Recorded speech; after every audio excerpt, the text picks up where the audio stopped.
Let it bang, bang.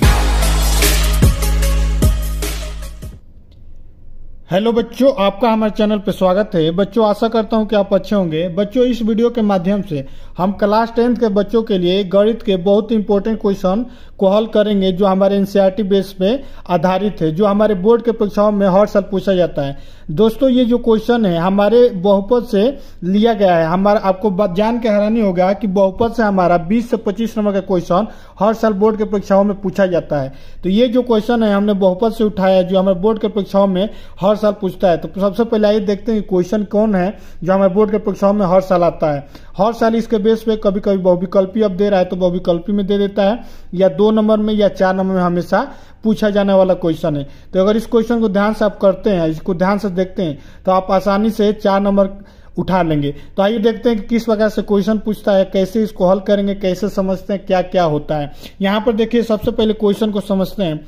Question दिया है कि अनुपातों A1/A2, B1/B2 और C1/C2 की तुलना करके ज्ञात कीजिए कि निम्न समीकरण युग्म द्वारा निरूपित रेखाएं एक बिंदु पर प्रतिच्छेद करती हैं, समांतर हैं अथवा संपाती है। यानी क्वेश्चन कह रहा है कि इनका अनुपात निकालना है, A1A2 का, B1B2 का, C1C2 का, और बताना है आपको कि जो हमारी रेखाएं हैं वो क्या प्रतिच्छेद कर रही हैं, या समांतर है या संपाती है। कोई भी रेखा होती है, जो 2 रेखा होती है, जब आपस में जो संबंध बनाती है तो या तो प्रतिच्छेद करेंगी, या समांतर होते हुए जाएंगी, या संपाती यानी एक दूसरे के ऊपर होते हुए जाएंगी। तो ये 3 हमारा क्या होता है, 3 रेखाएं हमारे क्या होती है, ये युग्म होता है। तो यही आपको समीकरण ऐसे दे देगा। यहाँ पर देखिए एक समीकरण दिया है 5x - 4y + 8 = 0, 7x + 6y - 9 = 0। एक समीकरण ये दिया है। एक समीकरण यहाँ पर दिया है 9x + 3y + 12 = 0, 18x + 6y + 24 = 0। 2 आपको समीकरण यहाँ पर दिख रहा है, इस प्रकार से समीकरण दे देगा। 2 रेखा दिख रहा है, इसको मान लेंगे रेखा नंबर 1, इसको मान लेंगे 2। इसी प्रकार इसमें मान लेंगे समीकरण 1 और ये 2। 2 रेखा दिया है, तो इन दोनों रेखाओं के बीच में 1 और 2 के आपस में संबंध बताना है कि दोनों रेखा क्या प्रतिच्छेद कर रही हैं, या समांतर है या संपाती है। तो आशा करता हूं आपको क्वेश्चन समझ में आ गया कि किस प्रकार से बोर्ड में पूछा जाएगा। अब सबसे पहले समझते हैं, मान लेते हैं, जैसे व्यापक रूप में समझ लेते हैं। देखिए, मान लीजिए 2 रेखा है, यहाँ पर 2 रेखा दिया है। रेखा का व्यापक रूप ऐसे होता है, मान ले A1 एक B1 y + C1 = 0। एक रेखा मान लेते हैं इसको, और एक रेखा A2x + B2y + C2 = 0। 2 आपको रेखा का समीकरण दिख रहा है, ठीक है, व्यापक समीकरण के रूप में दिख रहा है। ये आपको हल करना है इसको। तो इसको हल करेंगे, सबसे पहले समझते हैं कैसे क्या होगा। तो देखिए, सबसे पहले पहला कंडीशन देखिए, दोनों x का गुणांक यहाँ पर A1 है, यहाँ पर x का क्या है, A2 है। सबसे पहले A1/A2 निकाल लेंगे। यहाँ से B1/B2 जो भी होगा, y का गुणांक वो हमारा B1 होता है या B2 होता है, तो उसका निकाल लेंगे, B1/B2 निकाल लेंगे। तीसरा निकाल लेंगे C1/C2। ठीक है। अब देखिए, कंडीशन पहला क्या होता है कि A1/A2 not equal to B1/B2 और नॉट इक्वल टू C1/C2, मतलब तीनों आपस में जब बराबर नहीं होंगे, A1/A2 और B1/B2 आपस में जब बराबर नहीं होंगे, तो ये जो दोनों रेखा है वो क्या करती हैं, प्रतिच्छेद करती हैं। क्या करती है बाबू, प्रतिच्छेद करती हैं। ठीक है। यानी कि अगर ये तीनों आपस में जब रेशियो हम लोग निकालेंगे, अगर ये आपस में तीनों का रेशियो आपस में बराबर नहीं आ रहा है कोई भी, तो हम कहेंगे कि ये क्या है, प्रतिच्छेद करता है। यानी कि जैसे ऐसे समझिए, ग्राफ के माध्यम से आप समझ लीजिए।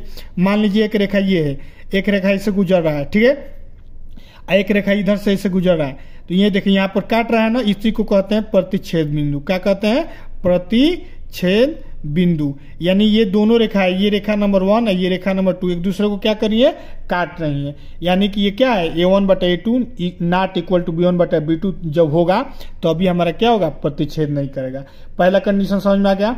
ठीक। अब दूसरा कंडीशन देखिए, समांतर का क्या होता है। समांतर में ये होता है कि A1/A2 बराबर तो होगा B1/B2 के, यानी y के गुणांक x के गुणांक आपस में जब रेशियो निकालेंगे बराबर होगा, लेकिन नॉट इक्वल टू C1/C2, यानी कि C1/C2 के बराबर नहीं होगा। तब हम कहेंगे कि ये क्या है, समांतर है, समांतर है। ठीक है। इस कंडीशन में प्रतिच्छेद करेगी, इस कंडीशन में समांतर है। यानी अब देखिए, जब हम इसका ग्राफ के माध्यम से समझिए, जब एक रेखा ये मान लीजिए रेखा नंबर 1 अगर खींच लेते हैं, तो दूसरा रेखा हमारा क्या होगा, इसी के समांतर जाएगी, एक दूसरे को कभी भी नहीं काटेंगे। ये देखिए, ये काट रहा है, इसको ऐसे एक और ग्राफ बना के समझिए।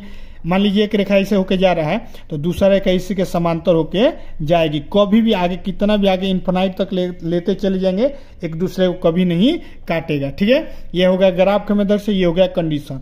अब तीसरा कंडीशन देखिए, A1 A2 के तो बराबर होगा B1 बाई B2 के और बराबर होगा C1 बाई C2 के, यानी तीनों जब आपस में बराबर होंगे तो अब हमारा कंडीशन क्या होगा, समपाती होगा। समपाती होगा, समपाती का मतलब आप देखिए ग्राफ के माध्यम से समझिए, तीनों बराबर होगा तो क्या होगा, समपाती होगा। ग्राफ का माध्यम की एक रेखा इससे जा रहा है तो दूसरा रेखा इसी के ऊपर से होके जाएगा, पहला रेखा दूसरा रेखा एक दूसरे के ऊपर होते हुए जाएंगे तो ये हमारा समपाती होगा। ठीक है, तो ये तीनों कंडीशन समझ में आ गया। तो यही हमारा क्वेश्चन पूछ रहा है, तो तीनों का कंडीशन हमने बता दिया।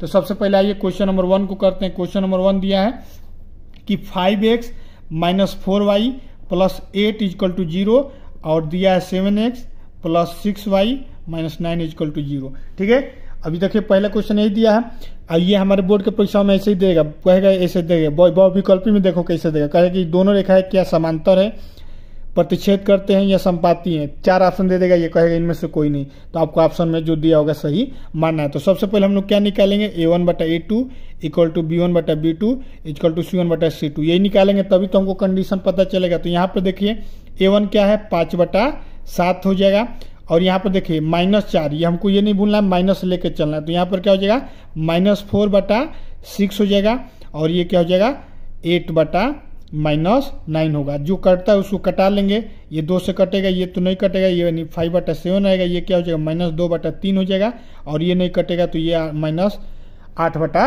9 हो जाएगा। तो अब यहाँ पर देखिए A1 बटा A2 not equal to B1 बटा B2, ये दोनों आपस में बराबर नहीं है। C1 C2 के भी क्या है, बराबर नहीं है, यानी ये तीनों कंडीशन आपस में बराबर नहीं है। यानी हम ये कहेंगे कि ये जो हमारी दोनों रेखा है ये क्या होंगी, प्रतिच्छेद करेंगी, यानी किसी एक बिंदु पे काटेंगी, करती हैं।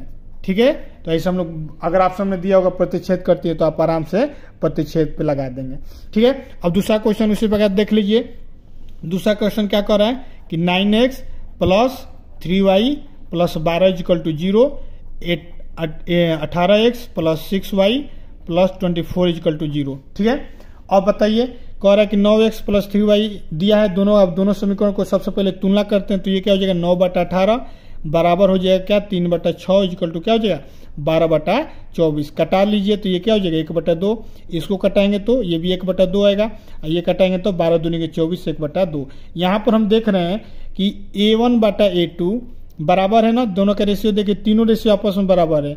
क्या है B1 बटा B2 इक्वल टू C1 बटा C2, तीनों कंडीशन क्या है, बराबर है। हमने अभी आपको बताया कि तीनों जब बराबर होंगे तो क्या होगा, समपाती होगा, यानी कि ये एक दूसरे के ऊपर होते हुए गुजरेंगी, यानी ये क्या है, समपाती है। यानी इसका अगर ग्राफ बनाना चाहेंगे तो ग्राफ कैसे बनेगा, अगर मान लीजिए 9x प्लस 3y है, जो भी है इसे गुजर के जा रहा है तो ये क्या होगा, इसी के ऊपर से दूसरा वाला रेखा जो होगा, पहला रेखा इसको मान लेते हैं रेखा नंबर 1 और इसको मान लेते हैं रेखा नंबर 2, तो दूसरा रेखा ये होगा तो पहला रेखा 2 एक दूसरे पे जगह जगह काटेंगे। यानी कि एक और चीज इसमें इंपॉर्टेंट चीज जान लीजिए, अगर समपाती होंगे तो उसके क्या होते हैं, अनेक हल होते हैं। ठीक है, अनेक हल होगा।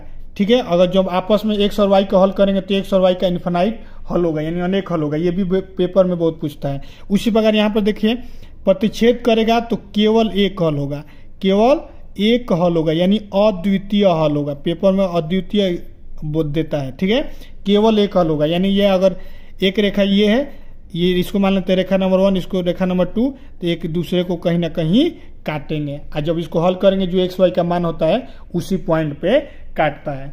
तो उम्मीद करता हूं कि दोनों आपको सब कुछ समझ में आ गया। और देखिए एक तीसरा कंडीशन भी देख लीजिए, अगर समांतर रहेगा तब क्या करेंगे, समांतर होगा तो इसको हम लोग क्या करेंगे, समांतर रहेगा तो ये एक दूसरे के समांतर रहेगा तो कोई हल नहीं होगा, कभी काटेगा नहीं तो कोई हल ही नहीं होगा। ठीक है, तो ये आपको भी ये जानना जरूरी है। ठीक है, तो इस प्रकार से हमने क्या किया, सभी आपको बता दिया ना कि कैसे क्वेश्चन को हल करते हैं, कैसे इसका थ्योरी क्या है, थ्योरी भी बता दिया और दोनों क्वेश्चन को हल करके भी बता दिया। अगर इस वीडियो को आप लास्ट तक जरूर देखे होंगे तो आशा करता हूं कि अगर बोर्ड के परीक्षा में आएगा तो एकदम इसको आसानी से कर ले जाएंगे। तो इस प्रकार क्वेश्चन जो भी महत्वपूर्ण क्वेश्चन है हम आपको इसी प्रकार से वीडियो बना के आपको दे देंगे। और चैनल पर हमने सभी का थ्योरी बता दिया, एक एक क्वेश्चन को भी हल कराया है।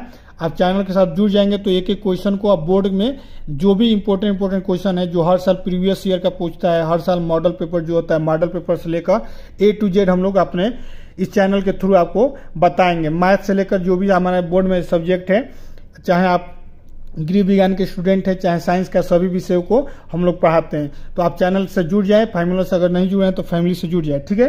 तो अगर ये आपको समझ में आया इस प्रकार का क्वेश्चन तो आप इस क्वेश्चन को ध्यान से एकदम नोट कर लीजिए, जो हमने बताया इसको वीडियो को पॉज करके देख लीजिए और इसको नोट्स भी बनाते रहिए, क्योंकि इस प्रकार का क्वेश्चन हमें बोर्ड के परीक्षाओं में बहुत पूछता है। 4 से 6 नंबर आप आसानी से एक पेज में हमने जो बताया इसको इजीली कर ले जाएंगे। तो उम्मीद करता हूं कि आपको ये अच्छा लगा होगा वीडियो।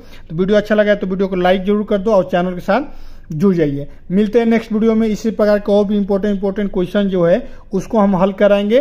तब तक के लिए let it bang, bang.